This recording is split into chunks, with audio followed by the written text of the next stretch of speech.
இந்தியாவோட தெற்கு பகுதியை சேர்ந்த கடற்கரையோரத்துல ஒரு சின்ன கிராமம் இருந்தது.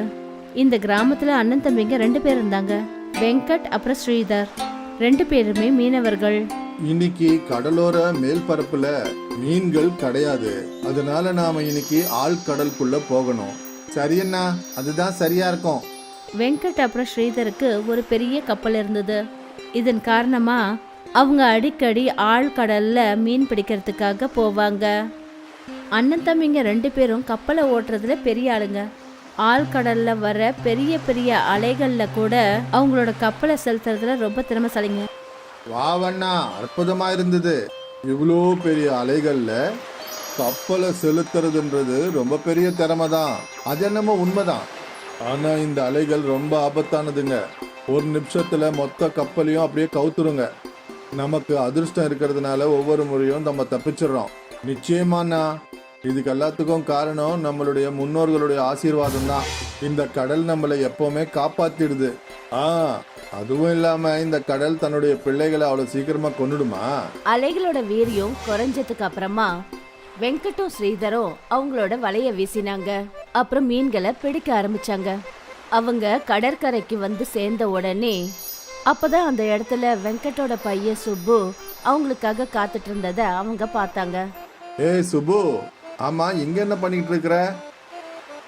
அப்பா, நீங்க தானேப்பா சொன்னீங்க, அதாவது நீங்க எனக்கு படகோட்ட கத்து கொடுக்குறேன்னு சொன்னீங்களே. ஞாபகம் வந்துருச்சு. அடேங்கப்பா, இவ்வளோ மீன்களா? அப்பா, நான் கூட உங்க 2 பேரை மாதிரியும் ஆழ்கடலுக்குள்ள மீன் பிடிக்கிறதுக்கு போகணும்ப்பா. நீ கண்டிப்பா ஒரு நாள் போவ. ஆனா அதுக்கு முன்னாடி படகோட்ட கத்துக்க. அப்பதானே நீ பெரிய கப்பலை ஓட்ட முடியும். அதுக்காக தான் நான் இங்க வந்தேன். ஸ்ரீதர், நீ இந்த மீனெல்லாம் கொண்டு போய் வித்துரு. நான் இவனுக்கு படகோட்ட கத்து கொடுக்கறேன். சரிங்கண்ணா.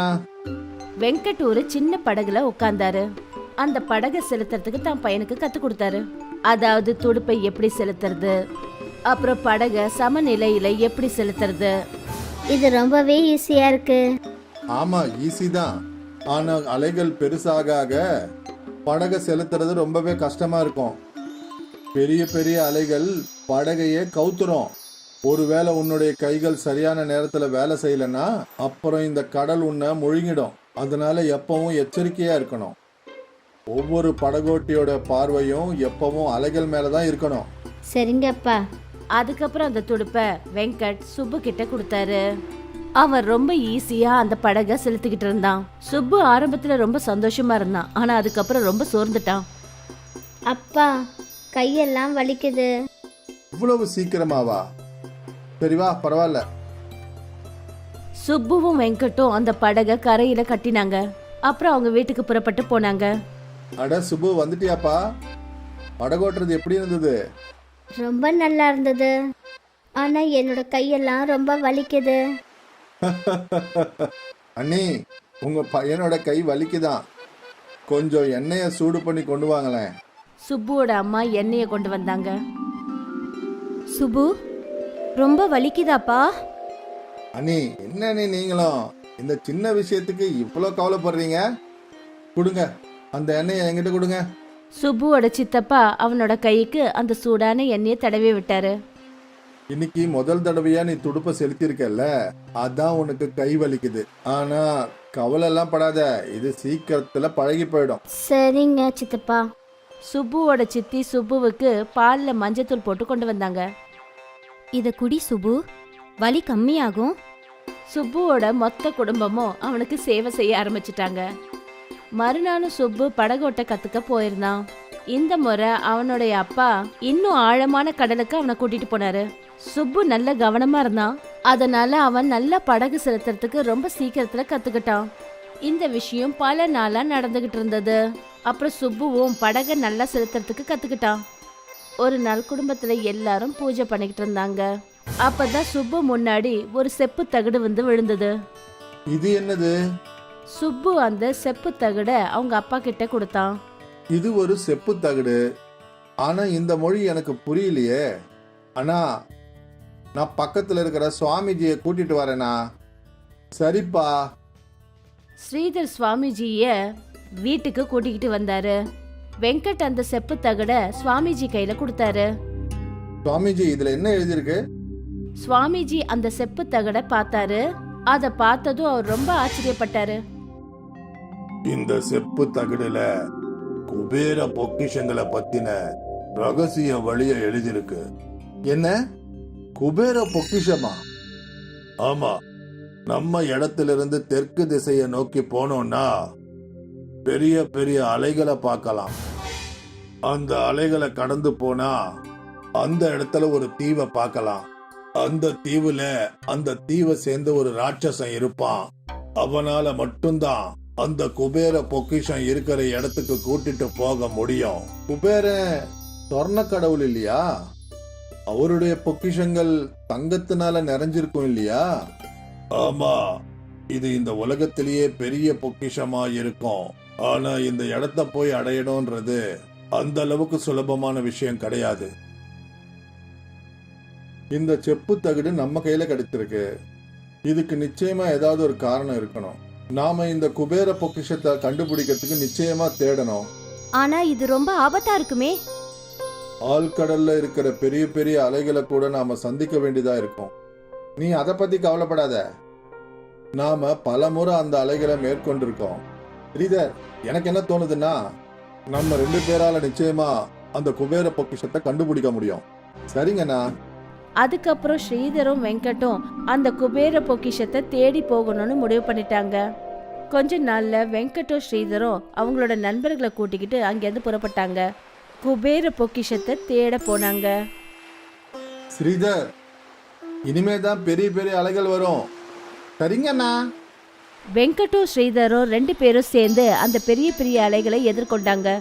அப்புறம் மிகுந்த கவனத்தோட கப்பல்ல ரொம்ப கவனமா அந்த இடத்த விட்டு கடந்து போனாங்க. ஆழ்கடலை நாம தாண்டிட்டோம். ஆனா அந்த தீவு எங்க இருக்கு? ஸ்ரீதருக்கு ரொம்ப தூரத்துல ஒரு வெளிச்சம் தெரிஞ்சது. அநேகமா அது அந்த திசையா தான் இருக்கும். வெளிச்சம் வர திசையில கப்பலை செலுத்தினாங்க. அப்புறம் சில மணி நேரத்துல அந்த தீவு கிட்ட அவங்க போய் சேர்ந்தாங்க. 2 பேரும் ரொம்ப சந்தோஷத்தோட அந்த தீவுல இறங்கினாங்க. அந்த செப்பு தகடுல போட்டிருந்தது ரொம்ப சரியா இருக்கு. ஆழ்கடலை தாண்டி கொஞ்ச தூரத்திலேயே இந்த தீவு இருக்கு. இப்ப நாம இந்த தீவுல இருக்கிற ராட்சசங்கிட்ட பேசணும். 2 பேரும் அந்த பக்கம் இந்த பக்கம்னு பார்த்தாங்க. அப்பதான் ஒரு வயசான ஆளு, அவர் பார்க்கறதுக்கே ரொம்ப வித்தியாசமா இருந்தாரு, அவரு கிட்ட வந்தாரு. நீங்கெல்லாம் யாரு? அப்புறம் இந்த இடத்துக்கு எதுக்காக வந்தீங்க? நாங்கெல்லாம் மீனவர்கள். அப்புறம் எங்களுக்கு எங்க வீட்டுல ஒரு செப்பு தகடு கிடைச்சது. அதோட உதவியால நாங்க இந்த தீவு வரைக்கும் வந்திருக்கோம். குபேர பொக்கிஷத்தை தேடி வந்திருக்கிறோம். அந்த குபேர பொக்கிஷத்தை வச்சு நீங்கெல்லாம் என்ன பண்ண போறீங்க? என்ன பண்ண போறீங்கன்னா கேள்வி என்ன? நாங்க பெரிய பணக்காரங்களாயிடுவோம். உலகத்திலேயே மிகப்பெரிய பொக்கிஷம் அது யார் கையில கிடைக்குதோ அவங்க இந்த உலகத்திலேயே பெரிய பணக்காரங்களா ஆயிடுவாங்கல்ல. அந்த வயசான மனிதர் அங்கிருந்து மறைஞ்சிட்டாரு. இவர் எங்க போனாரு? அப்படின்னா இவருக்கு மட்டும்தான் அந்த பொக்கிஷம் இருக்கிற இடம் தெரியுமா? அண்ணா, இந்த தீவு ரொம்ப சின்னதா இருக்கு. நமக்கு அந்த பொக்கிஷம் நிச்சயமா கிடைச்சிரும். நாமளே இதை தேடி கண்டுபிடிப்போம். அப்போ சரி. வெங்கட், ஸ்ரீதர் அப்புறம் அவங்களுடைய நண்பர்கள் அந்த பொக்கிஷத்தை தேடி போனாங்க. ஸ்ரீதர் அங்க ஒரு குழிய பார்த்தாரு. இந்த இடத்த ஏற்கனவே யாரோ தோண்டி இருக்கிற மாதிரி தெரியுது. நாம இந்த இடத்துல தான் தோண்டணும். சரி. எல்லாரும் சேர்ந்து குழிய தோண்ட ஆரம்பிச்சாங்க. சில மணி நேரத்துக்குள்ள அந்த பள்ளம் பெருசாயிடுச்சு. அந்த குழி அந்த அளவுக்கு பெருசா இருந்தது. எல்லாரும் அதுக்குள்ள அடங்கிட்டாங்க. அவங்க எல்லாம் அந்த பள்ளத்தை தோண்டி ரொம்ப சோர்ந்து போயிட்டாங்க. அப்புறம் ஓய்வு எடுக்கிறதுக்காக உட்கார்ந்தாங்க. அப்பதான் அவங்களுக்கு ஒரு சிரிப்பு சத்தம் கேட்டுச்சு. அப்ப அவங்க கண்ணுக்கு அந்த வயசான ஆளு தெரிஞ்சாரு. அந்த வயசான மனிதர் ஏதோ சொல்ல அந்த பள்ளம் மேல்புறமா மூட ஆரம்பிச்சது. இல்ல, அந்த வயசான மனிதர் அவங்க எல்லாரையும் அந்த பள்ளத்துக்குள்ள கைது பண்ணிட்டாரு. பல மாசங்களும் கடந்து போச்சு. வெங்கட்டோட குடும்பம் ரொம்ப கவலையோட இருந்தது. இவங்க 2 பேரும் எப்ப திரும்பி வருவாங்க? ஒருவேளை இவங்களுக்கு ஏதாவது தப்பா நடந்திருக்குமோ? அப்படியெல்லாம் சொல்லாத. சந்தியாவும் அபர்ணாவும் 2 பேரும் அழ ஆரம்பிச்சாங்க. சுபுக்கும் ரொம்ப கவலையா இருந்தது. அம்மா, நான் அப்பாவையும் சித்தப்பாவையும் நிச்சயம் தேடி கண்டுபிடிச்சு கூட்டிட்டு வருவேம்மா. ஆனா நீ அந்த ஆழமான கடலை எப்படி தாண்டுவ? அப்பா எனக்கு ஆழ்கடல்ல படகு ஓட்டுறதுக்கு கத்து கொடுத்துருக்காரு. நான் உங்களை நிச்சயம் கண்டுபிடிச்சு கூட்டிட்டு வருவேன். சுப்பு அவனோட அம்மா கிட்டயும் சித்தி கிட்டயும் ஆசீர்வாதம் வாங்கினான். அப்புறம் அவங்க சித்தப்பாவையும் அப்பாவையும் கண்டுபிடிக்கிறதுக்கு புறப்பட்டு போனான். சுப்பு தன்னோட சின்ன படகை எடுத்துக்கிட்டு துடுப்பை செலுத்தி அந்த ஆழ்கடலுக்கிட்ட போனான். அங்க அவன் பெரிய பெரிய அலைகள் எல்லாத்தையும் கடந்து போனான். அப்புறம் அவன் ரொம்ப சந்தோஷத்தோட முன்னேறி போய்கிட்டே இருந்தான். அப்புறம் அவனும் அந்த படகை ஓட்டிக்கிட்டே அந்த தீவை போய் அடைஞ்சிட்டான். அந்த தீவுக்குள்ள அவன் போய் சேர்ந்ததுமே அந்த தீவை பார்த்துக்கிற வயசான ராட்சசா அந்த இடத்துக்கு வந்தான். ஆமா, யாரு நீ? எதுக்காக இங்க வந்த? என் பேரு சுப்பு. நான் எங்க அப்பாவையும் சித்தப்பாவையும் தேடி இந்த இடத்துக்கு வந்திருக்கேன். எனக்கு எந்த புதையலும் வேண்டாம். எனக்கு எங்க அப்பாவும் சித்தப்பாவும் மட்டும் வேணும். மறுபடியும் ஒரு முறை அந்த வயசான ஆளு மறைஞ்சிட்டாரு. சுப்பு இங்கே அங்கன்னு தேட ஆரம்பிச்சான். அப்பதான் சுப்புவுக்கு யாரோ அந்த இடத்துல அழற சத்தம் கேட்டுச்சு. அப்பா, அப்பா. சுப்பு! சுப்புவுக்கு அவங்க அப்பாவோட குரல் கேட்டுச்சு. அவன் அதே இடத்துல தோண்ட ஆரம்பிச்சான். கொஞ்ச நேரம் அந்த பள்ளத்தை தோண்டினதுக்கு அப்புறமா அந்த பள்ளத்துல அவனுடைய அப்பா, சித்தப்பா அப்புறம் மத்தவங்க எல்லாம் இருந்தாங்க. இப்ப உனக்கு அது கிடைச்சிடுச்சு. எதை தேடி நீ இங்க வந்தியோ அது. ஆமா, தயவு செஞ்சு நீங்க இவங்கள விட்டுடுங்க. நாங்க இங்க இருந்து போயிடுறோம். அந்த வயசானவர் அந்த பள்ளத்துக்குள்ள இருந்த எல்லாரையும் வெளியே கொண்டு வந்தாரு. ஆமா, நிஜமாவே உனக்கு அந்த புதையல் வேண்டாமா? வேண்டாம். நான் உன்ன மாதிரி மனுஷனை தான் இத்தனை நாளா தேடிக்கிட்டு இருந்தேன். இந்த குபேர புதையல் உன்னுடையது. இந்த குபேர புதையல் மூலமா எல்லாருக்கும் நல்லது செய்யி. அந்த வயசான மனிதர் அங்கிருந்து மறைஞ்சிட்டாரு. சுப்பு அப்புறம் மத்தவங்க முன்னாடி அந்த புதையல் தோன்றுச்சு. தங்கத்துல காசு, பாத்திரங்கள், நகைகள். அந்த புதையலை பார்த்ததும் வெங்கட், ஸ்ரீதர் அப்புறம் மத்தவங்க எல்லாரும் ரொம்ப சந்தோஷப்பட்டாங்க. அந்த செப்பு தகடு சுப்புவோட கையில விழுந்தது. அப்புறம் அந்த புதையலும் அவனுக்கு தான் கிடைச்சது. அந்த குபேர புதையலுக்கான தகுதி உள்ளவங்க யாரோ அவங்களே தேடி கண்டுபிடிச்சிட்டாங்க.